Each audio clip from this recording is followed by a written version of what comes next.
and Neely, hope you're feeling good. I'm going to read you Wilfrid McDonald, Partridge by Ms. Fox, illustrated by Julie Vivis.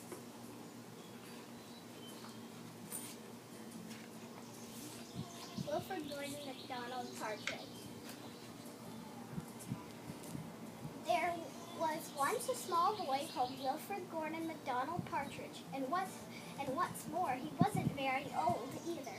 His house was next door to an old people's home, and he knew all the people who lived there. He liked Mrs. Jordan, who played the organ. He listened to Mr. Hoskins, who told him scary stories. He played with Mr. Tippett, who was crazy about cricket. He ran errands for Miss Mitchell, who walked with a wooden stick. He admired Mr. Drysdale, who had a voice like a giant.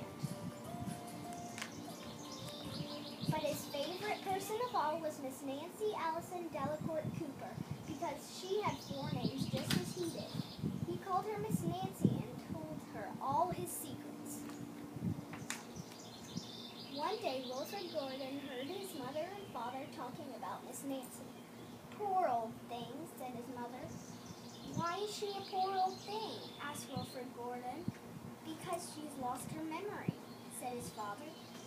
"It isn't surprising," said his mother. "After all, she is 96. "What's a memory?" asked Wilfrid Gordon. He was always asking questions. "It is something you remember," said his father. But Wilfrid Gordon wanted to know more, so he called on Mrs. Jordan, who played the organ. "What's a memory?" he asked. "Something warm, my child, something warm." He called on Mr. Hoskins, who told him scary stories. "What's a memory?" he asked. "Something from long ago, me lad, something from long ago." He called on Mr. Tippett, who was crazy about cricket. "What's a memory?" he asked. "Something that makes you cry, my boy, something that makes you cry." He called on Miss Mitchell, who walked with a wooden stick. "What's a memory?" he asked. "Something that makes you laugh, my darling, something that makes you laugh." He called on Mr. Drysdale, who had a voice like a giant. "What's a memory?" he asked. "Something as precious as gold, young man, something as precious as gold." So Wilfrid Gordon went home to look for memories for Miss Nancy, since she had lost her own. He looked for the shoebox of shells he had found long ago last summer and put them gently in a basket.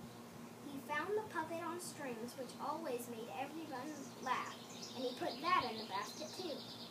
He remembered with sadness the medal which his grandfather had given him, and he placed it gently next to the shells. Next he found his football, which was as precious as gold. And last of all, on his way to Miss Nancy's, he went into the hen house and took a fresh, warm egg from under a hen. Then Wilfrid Gordon called on Miss Nancy and gave her each thing one by one. "What a dear, strange child to bring me all these wonderful things," thought Miss Nancy. Then she started to remember. She held the warm egg and told Wilfrid Gordon about the tiny speckled blue eggs she had once found in a bird's nest in her aunt's garden. She put a shell to her ear and remembered going to the beach by tram long ago and how hot she had felt in her button-up boots. She touched the medal and talked sadly of the big brother she had loved who had gone to war and never returned. She smiled at the puppet on strings and remembered the one she had shown to her sister, and how she had laughed with a mouthful of porridge. She bounced the football to Wilfrid Gordon, and remembered the day she had met him and all the secrets they had told.